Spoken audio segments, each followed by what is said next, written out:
Hello guys and welcome back to my channel. My name is Lucia and this is Lulu's Leaves. I'm no good at being good, but I never said I was.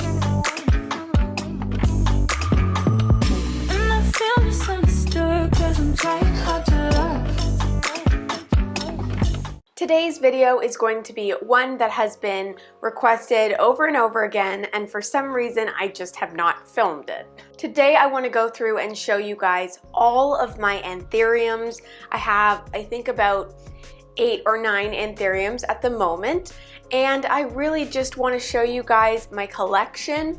I've also been getting a ton of questions about why I decide to keep my plants in one substrate over the other. And while I have done a video on this before, I do want to touch on this because most of my plants that are in different substrates are anthuriums. So you're going to see a lot of different substrates in today's video. Before we do get into the video though, guys, if you're not already subscribed, definitely click that button down below and give this video a thumbs up. Also, if you'd like to join as a member, you can do so by clicking the join button down below or the link in my description. There is some exciting content coming very, very soon. We're getting the keys to our apartment on Friday, so there will be an empty house tour up there on Friday or Saturday morning. So definitely this is the month to become a member if you're not one already. I also have some Lulu's Leaves merch available if you'd like to check that out. The link is also down in the description below. But with all of that out of the way, guys, let's get straight on into the tour collection video. So I think I'm going to start off with my big bad boy Magnificum. This right here is my Anthurium Magnificum. This is probably the largest houseplant that I have aside from Bob. Bob, you know, Bob, he's the goat on this channel.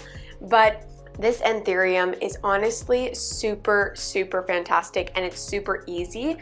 This is the dark form of the Anthurium Magnificum. I don't think it's really called the dark form, but there is a Magnificum Verde, which is green. So this is not that. This is the regular Magnificum. And it did recently put out this brand new leaf when I first got it. I've only had this plant for about a month or two now. So this leaf was super exciting to watch come out. It's not quite as big as the other ones on this plant, but that is completely expected because it's the first leaf a part of my care, or the first leaf that came out while in my care. If you can find one of these guys for a decent price at this size, I totally recommend it because this is one that I definitely stare at and basically drool over on a daily basis. But yeah, I really hope you guys love this plant just as much as I do. I think the size of it is just incredible. So we will move on from the Magnificum, but before we do, I do want to mention that this one is in Sphagnum moss. And my reasoning for keeping this one in Sphagnum moss is because it came in Sphagnum moss and it was doing really, really well. So I didn't want to move it to a new substrate without really getting to know the plant. And it seems to be super happy in this substrate, so I don't plan on changing it anytime soon. The only thing you do have to think of when you are using Sphagnum moss is that you do have to fertilize your plant, especially because it's not in a nutrient-filled soil. If you're not fertilizing your plant in Sphagnum moss, it's not getting the nutrients that it needs to maintain itself long-term. So that is one of my tips for anthuriums. Next up is another anthurium that is showing some awesome new growth, which is really, really exciting. This is my Anthurium Forgetty Eye. At one point, I really did not like this plant, but it was because it had 3 ugly leaves. And since then, it's been replaced with these 2 leaves. This one is coming or deteriorating a little bit, but this one here is the brand new leaf and it's absolutely stunning. I think there might be a little bit of spider mite damage on the top there. I don't know if you can catch that on the camera, but again, I don't see any spider mites, so I'm not overly concerned. I think that really happens a lot with my anthuriums, so I don't know. Spider mites don't really scare me, sorry.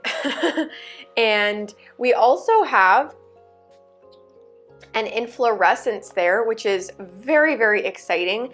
I have always wanted to hybridize some anthuriums, so my hope is that I can freeze this pollen, and then when I get a new flower on another anthurium of a similar type, I'm going to try to pollinate it.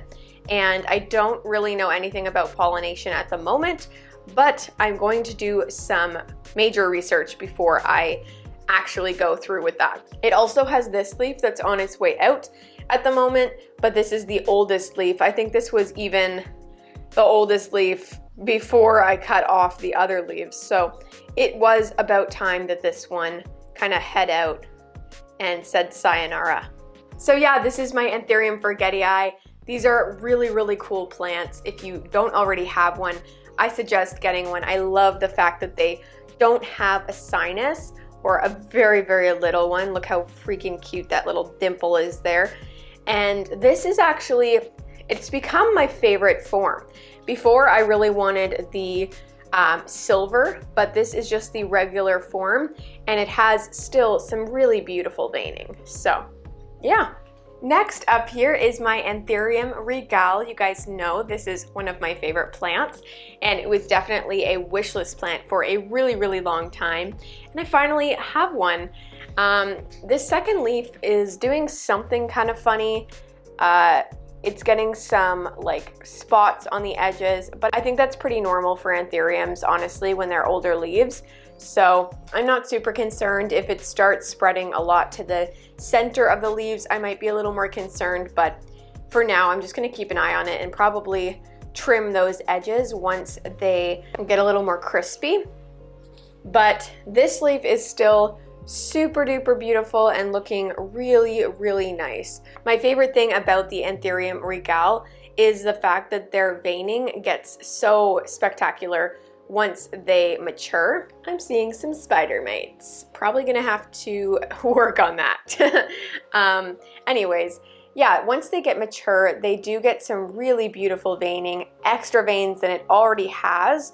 And yeah, they get really massive as well, which is really, really cool. I do really love the fact that anthuriums can get so big, just like philodendrons out in the wild, but I find that these guys get really big really quickly if you take care of them properly. So I'm hopeful that this one will put out a larger leaf when it puts out its next leaf, and it may have to come out of the cabinet for that time because I don't want that leaf to get damaged if it gets too big in the cabinet.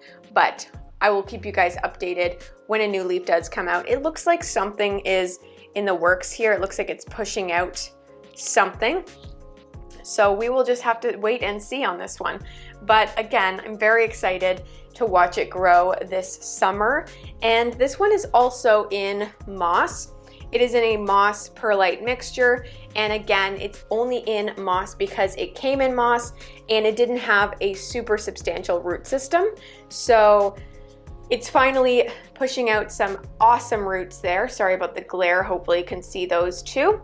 But again, they look fantastic now, and this plant seems to really be establishing itself in the moss. So yeah, it'll probably stay in moss until it needs to be repotted, and it might stay in moss after that, but I'll just have to see. If it's doing well, then I'll keep it in moss. There's no reason to switch a plant to a different substrate if it's doing well, unless you're not feeling confident about taking care of it in that other substrate, if that makes sense. Next up here is my Anthurium Doryaki. This is one that could be doing better, I think. It does have a yellowing leaf right here, and this isn't the oldest leaf, which does cause a little bit of concern for me. Typically, if it's a bottom leaf, I don't really blink an eye, but this one is not the oldest leaf, so I don't know. It still does have these two beautiful leaves, but it hasn't really grown much for me. It doesn't look like it has any, oh, actually, I see some new growth, so that's really good.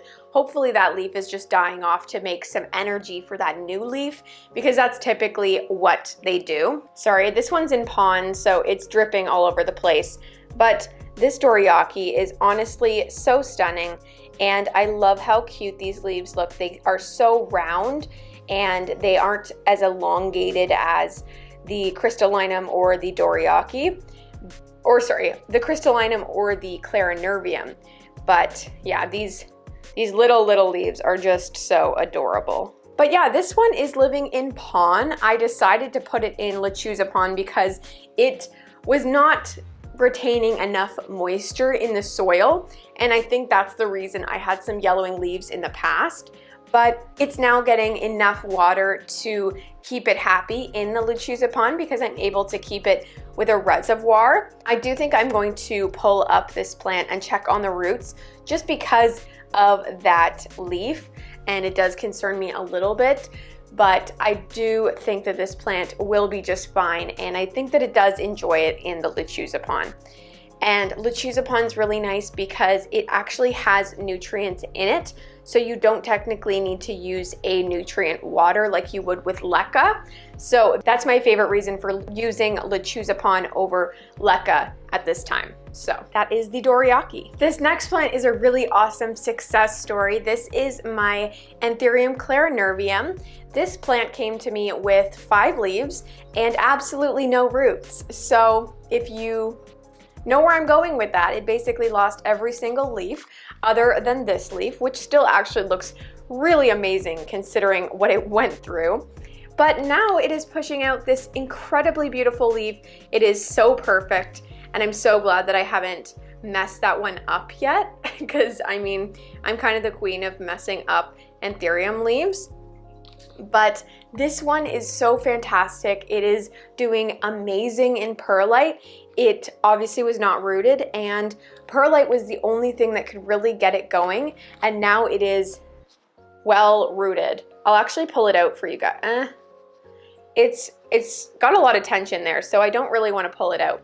But you can actually see the roots starting right there, which is really great because these roots were only a few centimeters long at one point when I first put it in the perlite here, but now they are at least 3 inches long because this side of the pot is 3 inches from the base of the plant. So yeah, this is really, really exciting, and I'm so happy that I didn't kill this plant completely. I'm really, really looking forward to it continuing to grow and just thrive because it was definitely a journey to get here, and I really wanted to give up on it so many times, and I'm so glad now that I didn't because look how freaking cute.